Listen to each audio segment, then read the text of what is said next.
I started going down my journey and creating iSpark Change, I was like, I want to have impact. And that can be just immediate, right? But the leave behind component, that's forever. I try to do something that I'm going to leave behind because I feel like so many people have treasures in their mind or in their experiences, but they don't leave them behind for anybody. Our history is being left behind. The wisdom of the tribe has to be shared by the elders. And as you gain that wisdom and things, I think everyone is a hero personally. If they're willing to step up and own their uniqueness, you can't be someone you're not. You've got to be yourself.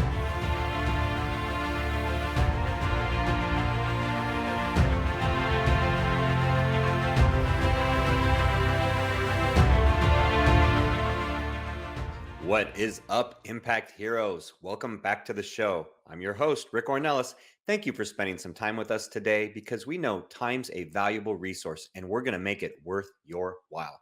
I appreciate each and every one of you, not just for listening, but for who you are. I know you're sparking change to make the world a better place every day, and I am humbled and grateful for your efforts.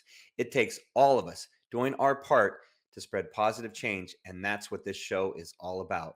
Motivating you with stories of struggle, courage, and hope to empower you to make a difference in your life and the lives of others. In case you missed it, what would you say to someone that is struggling? You've been in difficult situations. What would you say to them that can help them to get out of it? Let's not pay attention to the fear. Let's look at your reaction to it. I encourage people to use therapy and meditation, but more importantly, let's get to work. Let's find out what is your reaction to fear. Let's not waste any time. Let's look for the clues and the patterns of how I react to fear. And let's stop the negative behavior. When you have a reaction to fear and you're pissed off, stop. Breathe through your nose, out through your mind. Remind, remember, recollect yourself with something bigger than you that loves you, and then roll back into the good behavior.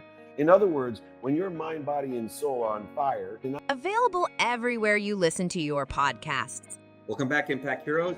Today we have the pleasure of speaking to our latest iSpark Change social impact hero, and this is a super special episode as it is a privilege and honor to have this guest with me today.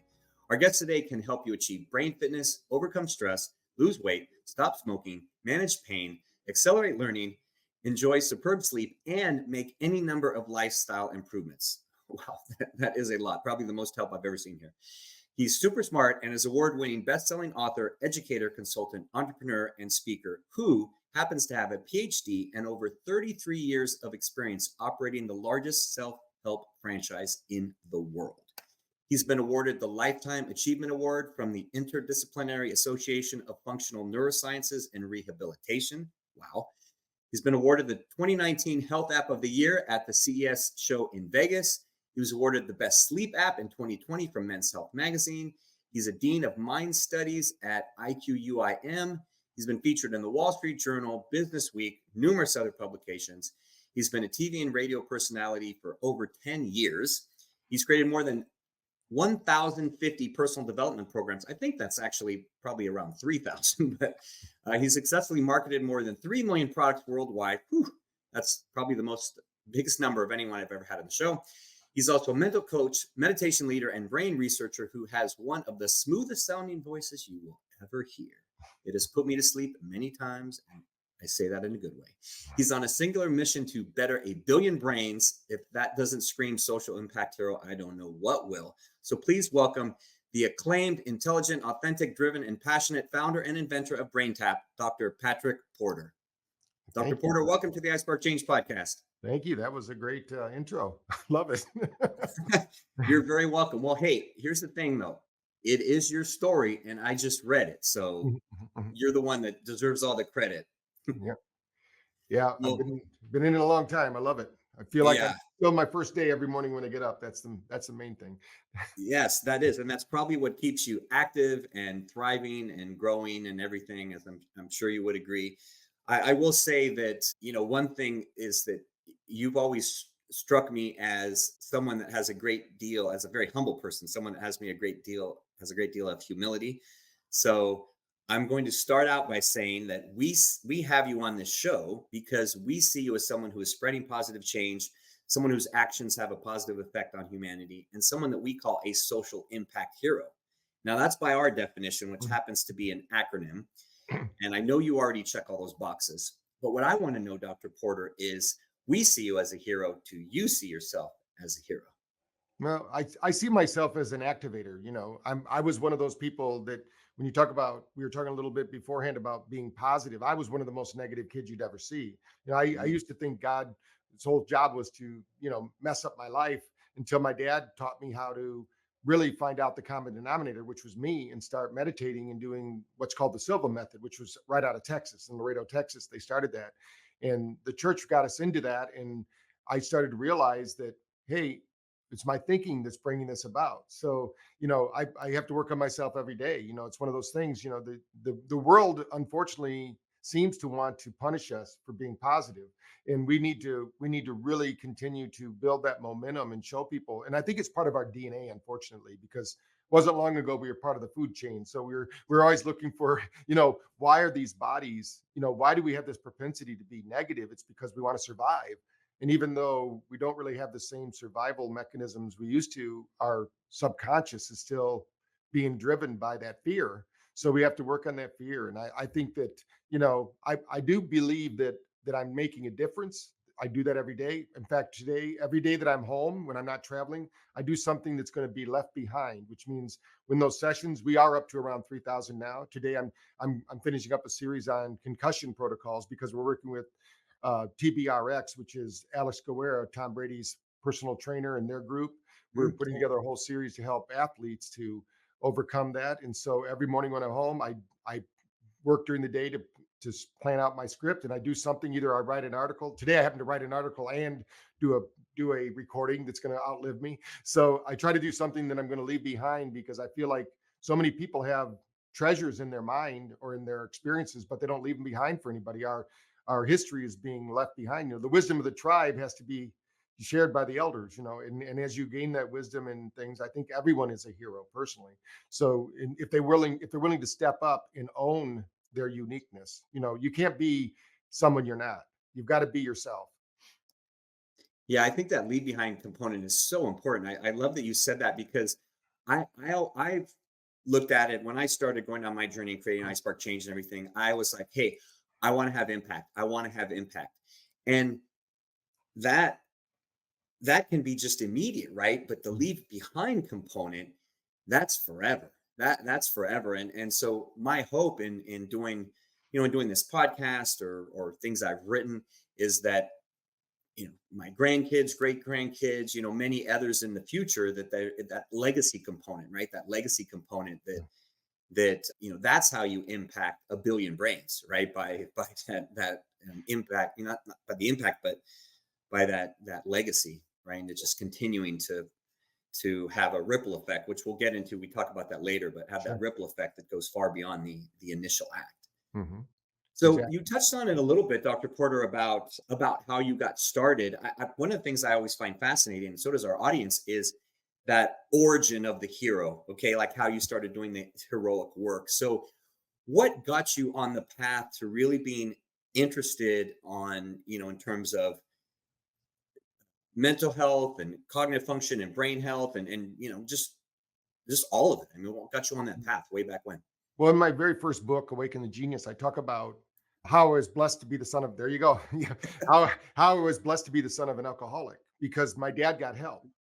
So, there's a lot of people that think, poor me, my dad was an alcoholic, I'm an alcoholic. Well, I could choose to be an alcoholic. I know I have the propensity maybe to do that, but I choose to think differently and act differently. And I think that starting at a young age, when my dad got help, he actually, instead of sending us to our room to think about what we did wrong, he would give us a book. And the first book he gave me was As a Man Thinketh. And I read that every day in the summer. Every day I had to read that book, go to him before I would go outside, and I didn't tell him how I was going to apply the principles of that book. And I think that ingrained in me, just the thought that my thinking is bringing what I think about, I bring about. And then as my life evolved, I believe that everything happens by divine appointment. God set up meetings, and if I'm willing to take those meetings, which I was, then I evolve. And I think that everyone, I didn't just jump to where I am today. You know, we learn through our adversities, and I believe that our superpowers come from our biggest challenges. And that's really the way the brain grows. I mean, if we don't have stress, I love it when people say, I don't want any stress. Well, then you don't want to grow, because the only way we grow and develop is through stress. What we really want to do is build capacity. So I think that in the early days, in the 80s, when I started out with the group called Light and Sound Research, I was just going there for myself because I loved the feeling, and I was young, and I was their researcher. And then it evolved into, hey, this can work more, because we started out just with pain control. So imagine that pain only happens in one region of the brain.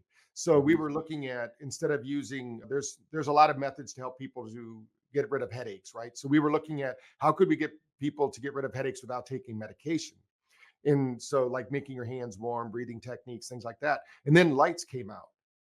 And my background is electronics before I got into psychology. So there was one of the meetings that God set up was, I met a group in Vegas, and they had a system called the SILS, a sensory input learning system. And Linnea and Larry, and it's a whole story behind that. It's actually in a book called Miracles. But the miracle was that somebody told me I would meet this person, even told me their name before I went there. And I thought they were crazy. Then I met the person, and it all happened. And what happened at that event was, the founder of that machine, the Sills, Dr. Robinson, died during that weekend, unfortunately. Not, I didn't ever meet him. It was at home. And Lene and Larry were both all upset at the end of the seminar, and they were saying how they didn't know what they were going to do. And I said, well, where are you going to go? They said, we're going to go to Scottsdale. And I said, well, I have an office in Scottsdale at that time. I said, why don't you come over? My background's electronics. We can reverse engineer this, because he didn't leave anything about this device. What happened was, we never did really use that device because it was $10,000 and most people couldn't afford it back in the 80s. That's a lot of money. But what we did was, during the prototyping, we invented the very first portable light and sound machine. So now I got my two loves. I got to meditate, and I got to use electronics. And so I just started playing around with it. And I think when you find something you love to do, and now it's just evolved. I mean, if you saw what it looked like back then, there was a store called Radio Shack, which some people on the call would remember. I remember. Yeah. So we would build these in the back office and sell them. And just to maintain, nobody had any money. So we were just building them and selling them to my clients, which I had a stop smoking clinic at the time. And my dad had one over in Phoenix. Mine was in Scottsdale. And so that's how we really started, and just kind of evolved. And then I just kept learning. And luckily for me, my dad is one of these people that, once he always had a saying that's not his saying, but he got it from, I can't remember who made the quote, but it's, you're either growing and you're green, or you're rotting, you're Yeah. getting dark. So his whole thing was, we got to keep learning and growing. So I've probably been trained by over 200 really top-notch people out there in the world in NLP and hypnosis and relaxation techniques. I studied with Yogi Bhajan for 5 years, yoga and breathing techniques, because I lived in Phoenix, and you could go there and learn from the Sikhs. They didn't talk to me in the morning because I wasn't a Sikh, but in the afternoon, they could talk to me. But there was I basically, and I've been to India so many times. I work with the All Indian Institute of Medical Sciences to, basically show them how ancient traditions and modern technology can work together. So I'm one of those guys that I don't ever think I'm going to learn enough, because I was held back in second grade, and I didn't think I was very smart. But what I realized was, I was telling myself I wasn't very smart, so I wasn't, and I got held back. And then as soon as I realized, hey, memory is just a function of letting your subconscious do its work for you. We all have a perfect memory. It's the recall system. So I think it's just a matter of evolving, and I love to learn. I mean, I think if you don't love to learn, you're going to be in a world of hurt in this world, because everything is evolving.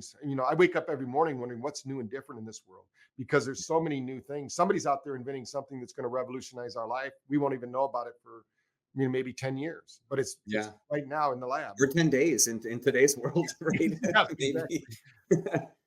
Yeah, it's crazy. I love the, the learning, the constant learning, because I am a lifelong learner. I have always, and I've taken it to a whole nother level probably in the last 8-10 years, and feel that I have so much more to learn and so much more growth, and that, my brain has so much more capacity. And I want to go back to one thing that you shared. So, about God connecting you.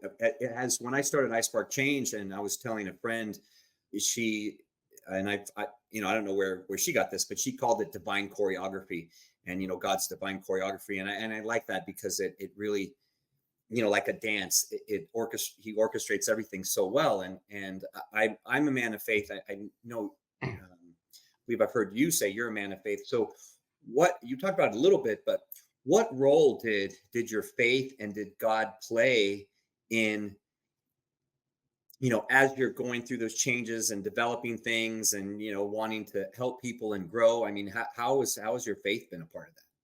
Well, I think I wouldn't be anywhere without it. I mean, in 1985, before I started actually working with light and sound research, I actually had a spontaneous healing in the hospital. I had bisulfite poisoning, and I don't know if it was an angel or what it was, but something came into my hospital room and I was totally healed the next day. And they kept me in the hospital for 2 months. And ever since that day, I know there's more than this, you know, physical world, and that there's a higher power. So depending on, it doesn't matter to me what religion you're doing. I think you need to understand that there's a power greater than us that's controlling every aspect of our lives.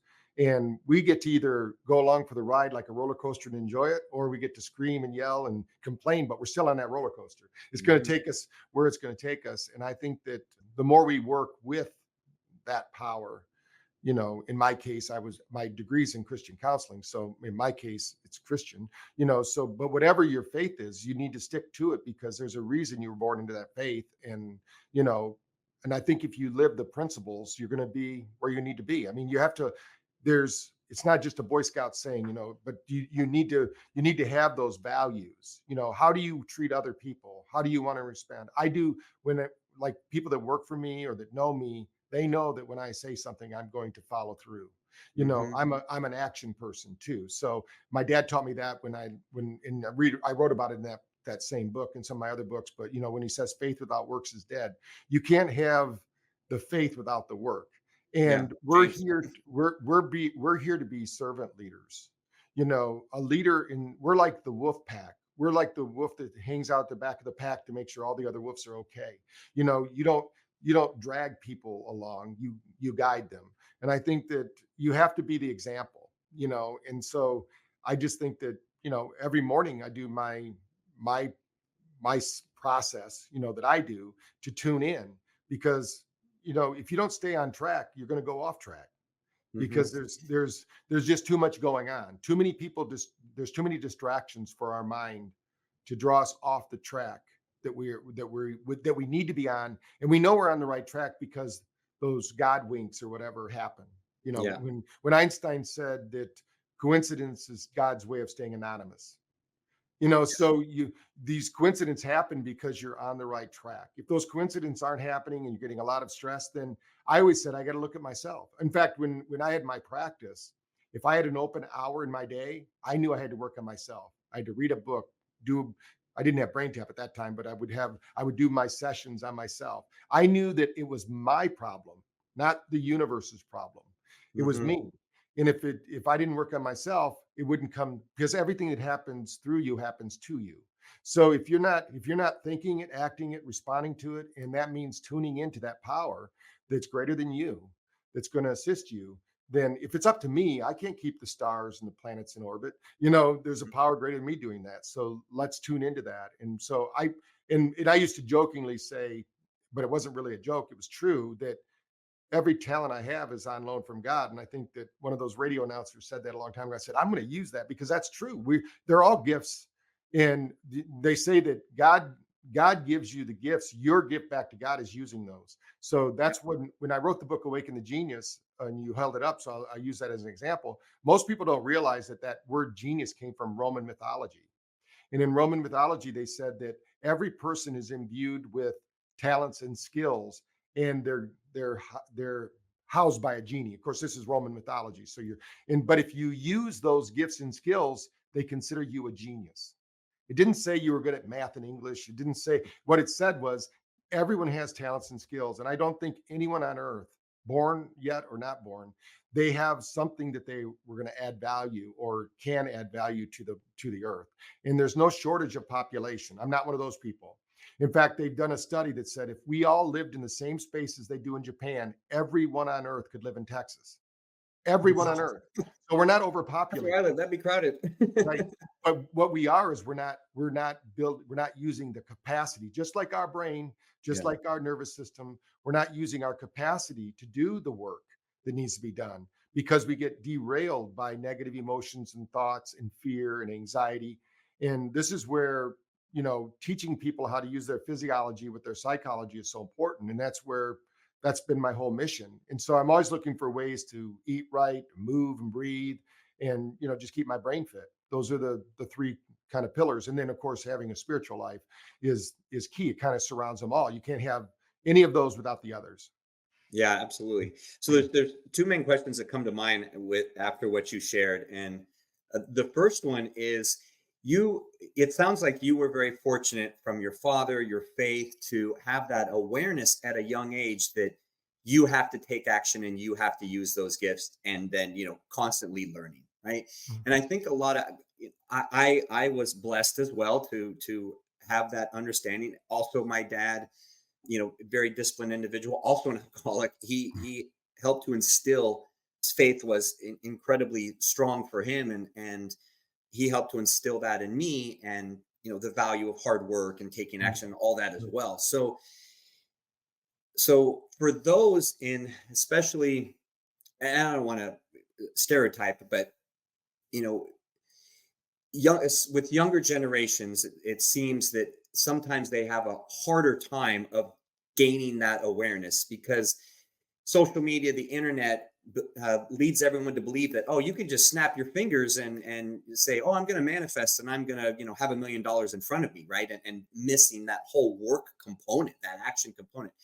So what would you say to an individual that is stuck in that spot, thinking that, oh, well, I believe that I can do it, everything, and they don't really have that awareness of that action component? What advice would you give to them? Right. What most people don't realize is that you have a lot of pre-programmed beliefs.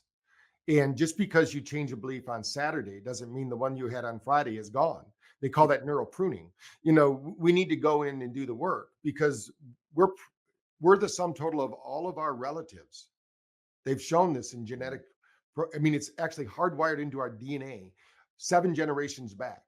They are influencing us right now. So this is it's no longer like a metaphysical concept. This is a scientific fact. They also know that our NIH said that we have a biosphere, which means we have an energy field. So it wasn't just Jesus that had this energy field that people could see this corona discharge. He just had so much light, you could see it. Most of us, we don't see that light. So when we think about this field of energy, and that's where they did a study that I think is important for people to understand right now. They did a study with mice and they ran them through a maze. All the mice ran through the maze. And then what they did was they started systematically taking the brain out of the mice. I mean, these mice get tortured, right? So they're trying to find out, where do they store the memories in the brain of these mice? Well, they got down to the brain stem and the mice were still able to run the maze. What they determined was memories are not stored in the tissue, they're stored in the field. So that means that you have an energy about you that is storing the information. So just because you're on a conscious level, you make one one change. There's actually a story where I have a slide that I have in my presentation. It's Carnation Quick Consciousness. And it's got a little guru sitting there and it says just 2 scoops for instant enlightenment, because that's what people want in this day and age. There's no such thing. It's your what happens is our physiology, your body doesn't lie, it keeps score. So whatever's happening in your body, it's going to broadcast through your cells, and you're going to show up either with energy or without energy. And if you have high energy, you make high energy decisions, you hang around with high energy people, what I call gainers. If you have low energy, you're going to seek out low energy solutions like drugs and alcohol and negative people. So we need to think about, that's why it says, seek ye first the kingdom of God, everything else will come to you. When I do my goals, that's the first goal. Because if you don't have that goal, you don't have any other goals. The other goals don't even matter. You're going to find out. That's why there's this false memory syndrome that's going on out there, because people show up in the future and they don't think they deserved what they got. They don't feel like they're good enough or smart enough, or, and then they implode and somebody said, well, money will solve my problems. It's not money. It's usually a relationship issue. And the first relationship is between you and your creator or yourself, however you want to look at that, because you have to bring that peace into that place. And I think people are missing that step. They don't realize that you can have it all. You're destined to have it all, but you have to work for, you have to Not that you have to earn it because grace is there, but you have to resonate to it. When I tell somebody you got to change your frequency, what I'm telling them is it's what you frequently see, frequency. Oh, nice. So when you think about your frequency, what frequency are you putting out? Do you have to tell me you're a Christian, or can I know you're a Christian? You Hmm. understand? Do you have to tell me you have integrity, or do I see you have integrity? Can I trust you, or do you have to tell me that you trust? You understand? Yeah. I had a football coach that told me once. He said, he goes, talks cheap, action puts points on the board. Hmm. You know, every day it should be a game. How can you improve? I mean, there's been so many spiritual leaders that have proven this point, and that are out there. We know that as we pray for somebody, we actually affect a change. They did a program with the Maharishi, and they had people praying for peace in New York City. They literally brought the crime down, and they said there's no way that would have happened without a snowstorm, but they were Hmm. able to do it. And then they did it 41 times, people praying for Wow. peace. So that's when somebody says, why do you want to change a billion brains? Imagine a billion people creating peace, harmony, tranquility, gratitude. It's going to have a rippling effect. It's going to change the very face of the planet, because right now what drives our behaviors is emotion. And unfortunately, people look to the news, which has been bought and paid for by, really, I would say, a satanic cult, because it's all negative. I mean, Yeah. they have to scour the whole planet to give us 1 hour of negative news. So I tell people, turn off. You need to be aware of what's happening in the world, but look at your community and find the positive that's happening in your community. If there's not enough positive, then that's your job. Make some Yeah. positive changes in your own community, and then you're going to see that effect will happen. Yeah, and that's one of the reasons I created iSpark Change is to spread that positive change. And I was someone who believes, that I was always too small to make a difference. And then I realized that every single person on the planet has the ability to spread positive change on a daily basis through their actions, like you were saying. It all starts here. And so I could go in a lot of directions. You mentioned a billion brains, so I do want to go. I do want to go that way because that's how I first became aware of your work with the BrainTap headset. That I have right here. For Mhm. those of you that aren't familiar, this is my original BrainTap Yeah, I was headset, going by to the say way. you got an old one there. Yeah, You from, got from an old- 2018. Still going strong. Still going strong. Yeah, We have new ones at my business at Revive Biohack, and we yeah. have all the new ones, but yeah, this is one of the original ones. I had two original ones. I gave one to my daughter, but so I want to touch on that on the brain health because it all, as we're talking about, it all starts here, right? It all starts here for everybody. We all have so much more control than we realize, and we get influenced by these external variables, the news, the negativity, the past generations. That's 7 generations. I didn't know that statistic. That's incredible. All these external variables, so we have to take control. So if you can go back, for those that aren't familiar, obviously you were working on light and sound and everything. How did the whole concept, of this go about? And so where there's thousands of programs and it helps in so many ways and so much research, and I mean, yeah, just it's phenomenal. So yeah, how Yeah. did that all start? Well, at the very beginning, like I told the story before, we were looking at how to work with pain control. Then we found out I worked for other things. And the thing is that I have a saying: you get what you rehearse in life, not what you intend. So how can we rehearse? There's not enough time. And when you think of a place kicker, for instance, when I work with place kickers, they have to visualize because they can't use those big muscles and kick 100 balls like a golfer can go out and hit 100 golf balls. They have to visualize 100 kicks, but they can kick maybe 10 or 15 before their leg gets tired. Because if you practice something inappropriately, you're going to hardwire that in. So Mhm. part of it is working it in. Now, when we started, we didn't know everything we know today. There was no, when somebody says, did you take neuroscience in college? There was no such thing as neuroscience for the average person, in psychology. There were neuroscientists working on the brain, but they knew less than nothing, about the brain. They still don't know much about the brain. We just know the output of the brain, really. So when you think about light, we're using light because when we look to people who were relaxing, using relaxation techniques, only 5% of the people out there in the world will continue on with a meditation process. And the problem is the default mode network. This is the part of our brain, that monkey mind that takes over. And so we know now through research that we downregulate the default mode network, which means we stop the internal chatter. But we also know that when you meditate on your own without the light stimulus, 30% of your brain will go to sleep immediately as soon as you close your eyes, because we're designed to sleep when we close our eyes. And sleep is not the same as brain fitness. When if we want to work the brain, then we need to keep you in a state of alpha and theta. And these are two brainwave states I associate with intuition and inventiveness.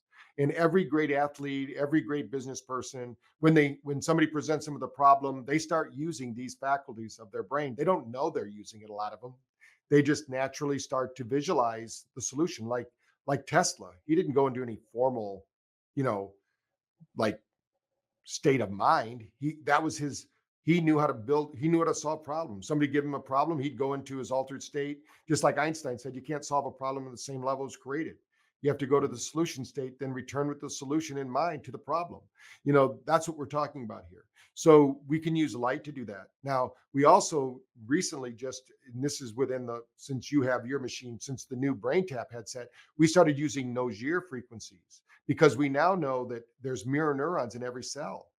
That means those mirror neurons are listening to your environment, internally and externally, everything about you, all the lights, all the sound, all the food, all the thoughts, all the people, every book, everything about your reality is changing you every 40 seconds. You got to really let that sink in. Every 40 seconds, every DNA pair in your body is changing. You are either upregulating your DNA, which means you're showing up as your best self because you've eaten the right foods, think the right thoughts, drink the right water, moved in the right directions, have the right goals, or you've downregulated because maybe you drank a couple glasses of wine and you thought that was okay or whatever. And I'm not against drinking. It's just you got to know if you can handle it or not, or eating a lot of sugar, whatever, out of balance. When you get out of balance, then the body dysregulates.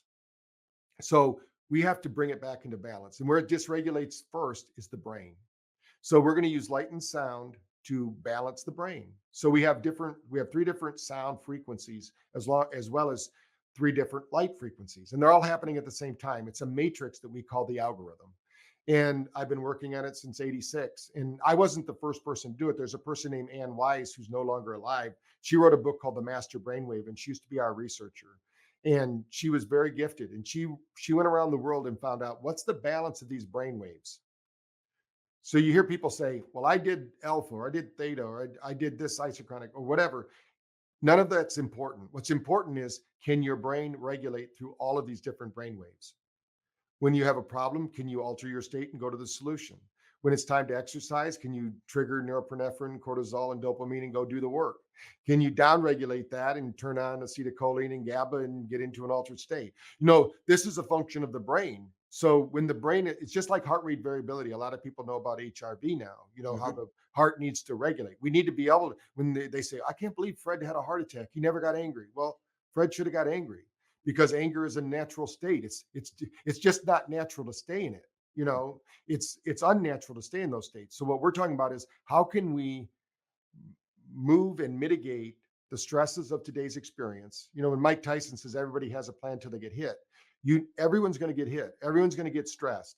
What are you doing to manage and mitigate that stress? Well, BrainTap gives you a way to put the equipment on, close your eyes, and take a mental vacation without leaving the farm, and your body doesn't know the difference between real or imagined. So we're going to use earth frequencies.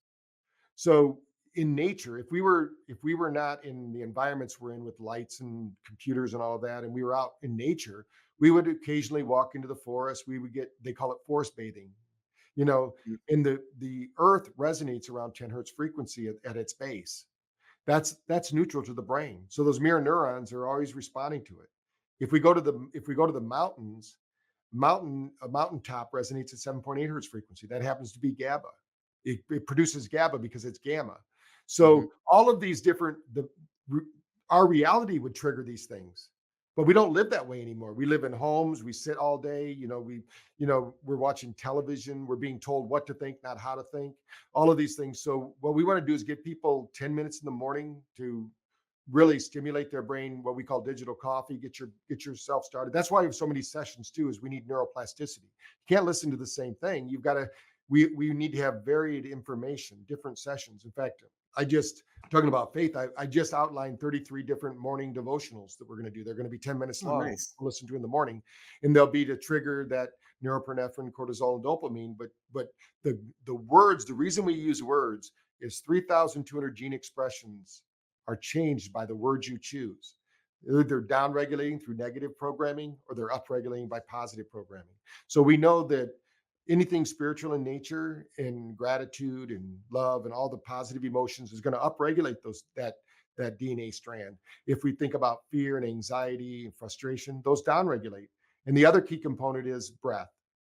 All negative emotions have this one thing in common: lack of breathing. So if we can teach you how to breathe through those difficult situations, you're other than conscious. That part of your mind that has the solution will be liberated to give you a solution. But if you stay in fear, we're in a reactionary mindset. So it's like, I still remember going through Canada with my kids. This was years ago. And there was a bear in the middle of the highway with her cubs. And I remember seeing faces of death, and this guy gets eaten by a bear because he goes up and thinks it's a pet. And this Mhm. guy gets out of his car to go film the bear. Well, the bear stands up, the mama bear stands up, and the closer he got, the angrier the bear got. Everybody's yelling at the guy to get back to his car. Luckily, he did, because she was going to come after him. Yeah. Because the closer he got, the more fear she was going to be reactionary. But as long as you gave him enough space, so that's kind of the way our world works. If we can plan ahead, remember, you get what you rehearse, not what you intend. So if you really intend on changing something, you've got to rehearse it. I would hate to see some of our favorite movies if they never rehearsed. It was just all ad lib. There's going to be some people that would be good at that, but those movies wouldn't be as good as they are. Mhm. So we need to choreograph our own life as well, to plan what's going on and make changes in the subconscious first through training, mental training, before we have to physically experience it. And this is what every great athlete does. So it's not something that's abnormal. People do it all the time. Yeah, and I will say, you mentioned athletes. I will say when a few years back when I first had the brain tap, where I saw some good value myself was in focus, with when I was having trouble sleeping, for insomnia. And then I did have my daughter who was playing varsity basketball at the time use it for her court performance and the focus on the court. There was some sessions. I don't know if they're still on there. I think they were from Duke University. There was some sessions on there for athletes, and she found got a lot of benefit from there. And I know there's a lot of research with college athletes and everything. I do have, so one member of my staff, every time she wanted me to ask about the lights on the ears, how specifically is that what you were talking about with Mhm. earlier, how those work, how you get benefit from the lights on the ears? Yeah. What happens is that every cell of your body has a chromophore, which is like a battery that absorbs light, sound, and vibration from the environment. And what we're doing is we're going to feed that cells. Now, the hemoglobin in the blood absorbs light energy and then circulates it around the brain. And when it is absorbed by the hemoglobin, it circulates around. When it finds a cell that is about to die, it will absorb that light energy and come back to life. It'll start the Krebs cycle. Mm, So basically, light energy, any red light therapy that's using 650 to like 840, 850 nanometer light is going to be absorbed by the body as energy that the body can use and transfer into ATP, which is the currency of the body to heal. So the best way to get that energy into the brain is through the eyes and the ears. Now there's other ways too. We have red light therapy panels and all sorts of things like that you can use. But this is a way that can be a low dose. And our doctors, because we have 4,000 clinics using BrainTap like yourself, and so some of our doctors were using lasers in the ears, and I said, "What are you doing?" And they said, "Well, there's auricular points in there." So I started to research. This was over 12 years ago, and Dr. Nogier, who started something called auricular therapy, they would use sound frequencies, and what they started doing was using lasers with this frequency. So now what we do is every 2 minutes that light frequency changes in the ear. So it looks like it's just 650 and 470 nanometer light that you're seeing, but it's mhm. actually pulsing all the different 7 Nogier frequencies. So you're getting 2 laser treatments because 20 minutes of brain tap is equivalent to a 2-minute laser treatment on the ears. But how photobiomodulation works is it basically energy will take the path of least resistance, and we have meridians in our body that Chinese acupuncture and Mhm. of course the Indian Vedic system they've known about for 10,000 years. And Dr. Nojir here in the last 100 years has shown that you can use frequencies to tune the body up. So think of it like you're like playing in a band and somebody's not in tune, one part of the body's not in tune, the body will fall in step just like you would if you were hearing your favorite song. You'd start tapping your toe and dancing when you start hearing that music. The cells like that. Our body likes those frequencies. So it will absorb those frequencies and then it will put the brain back in harmony. There's something also called the Mozart effect that some of your listeners might have heard about. It's a study they did where they played classical Baroque music and they just realized people were smarter just by playing that music. So we use that same principle. We don't use Baroque classical music because some people find that boring, but what we do is use the same principles, the 10 cycle music, they call it. So we're always using there's always a carrier frequency of 10 hertz because that's a neutral to the brain. And then we're dancing around the others. So think of it, that's like the lead dancer. And then there's other dancers. And then the brain follows those sequence. And that's why sometimes you don't remember anything because you might go into a deeper state of theta where Mhm. you're just not aware of it. And then if you're listening to the gamma sessions, excuse me, that's where we're tuning up the brain to. Gamma is the beat frequency of the brain. So think of it like the bass drum. And as we age, that brainwave actually gets dysregulated and the hemispheres fall out of sync. If the hemispheres are in sync, then we don't have ADHD, ADD, dementia, Alzheimer's, and it's always a function of energy. Now you can do all the other things they're talking about, but no one on earth is short of a pharmaceutical supplement. It's the most underprescribed nutrient on earth today is light. So we are light beings, really. I mean, we are Mhm. energy. So if we don't get the energy, then we're in trouble.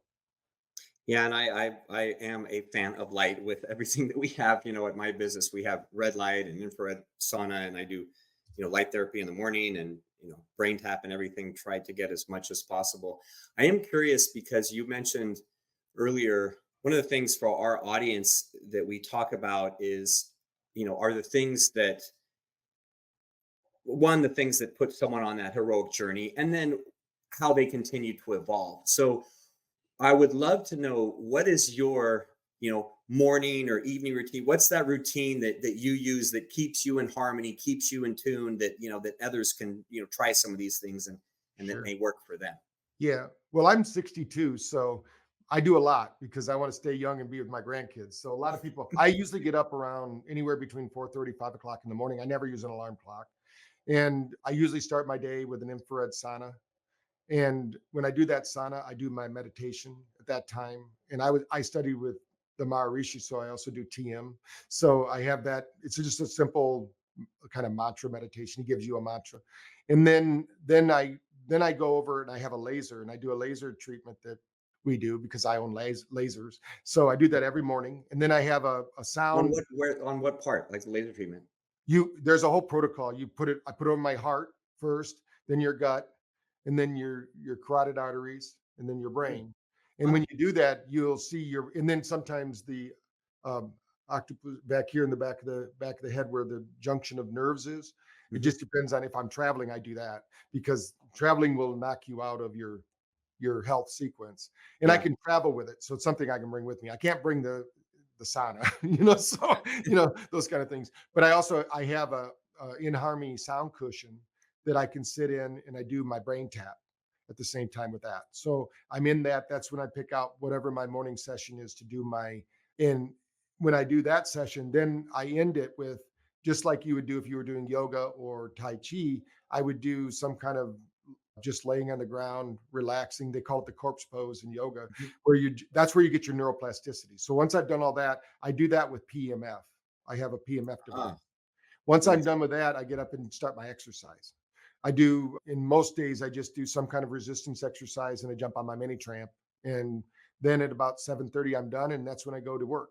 I do my first session. I go and do a recording or I go write an article or something. Mm. And I always spend at least 15 minutes to a half hour reading something new and different, or sometimes longer if I have to do some research on something because there's always something to research, always something to learn. And then during the day, about 2 o'clock in the afternoon, when everybody else's temperature drops 2 degrees, mine does too. So, and I've done a lot of studies that shows that if you can do a reboot about 2 o'clock, you can get like the study we did, the peak performance study showed 23% more work done. So in my office, I have a zero gravity chair with sound frequency inside the chair. So, I'm fortunate this is my job. so I so I have that. I do a session every day at that time. I don't typically do anything at night because I don't need to, but if I was traveling, that's when I do my nighttime sessions Yeah. because I'm in a strange place and I might do a delta session. But at night I just do my 4-8 breathing while I'm going to bed.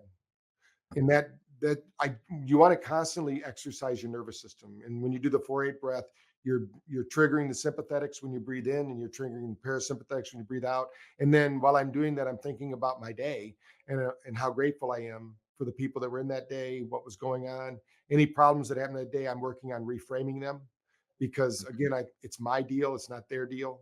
Yeah. It's not about what happened to me, it's what's happening through me. Yeah. So if I'm and I don't want anyone to have my remote control to make me feel good or bad. So I have to resolve that, or it can build up into a program that causes resentment and stress and hate and things like that. So I mean, obviously there's going to be bad things that happen all the time to people. And I always look at people and say they're doing the best they can with the information they have. Some people just don't have the right information. And once you know that, you just have to know how to deal with them. Yeah, that is fantastic advice. Thank you very much for sharing, Dr. Porter, because I know others will take some benefit from that, as am I. This is one of my few podcasts. A lot of times I record these podcasts, and I'm because they're mine. I don't tend to re-listen to them later when they air, when they come out. This is one I'm going to listen to multiple times over because there's so much knowledge I can garner and learning from it. So thank you for that. Mhm. So just to be cognizant of time, a couple final questions here before we wrap up. Mhm. And one is that we talk about spark moments, and I alluded to it earlier in our conversation. And a spark moment are those moments in life where our actions or the actions of another have a ripple effect that goes far beyond the initial act, and we don't always see what that ripple effect is, right? So share a story, a story of positive change, a positive example of a spark moment in your life where either someone else impacted you that you didn't see that ripple until much later, or that you impacted someone else and maybe you saw the ripple effect later Yeah. on. Well, I always talk about my dad. I mean, my dad, because the church came and had him go to this relaxation seminar, he's literally changed millions of lives. If he wouldn't have got that help. So, when I'm giving a lecture to, they're not professionals, they're just coming out to learn about stress reduction. I said, you don't know if you have a little Patrick at home that's going to do what I've done. Because my dad had no idea. I Yeah. wasn't. I was the third child. I mean, I wasn't the golden one. I mean, I was good at sports and things like that, but that was different. I mean, I wasn't like nobody could predict that we would be on almost every continent in America, in the world, and have the research we're doing and doing the work that we're doing. And I just look at it like it's not me. You know, it's I'm just the facilitator.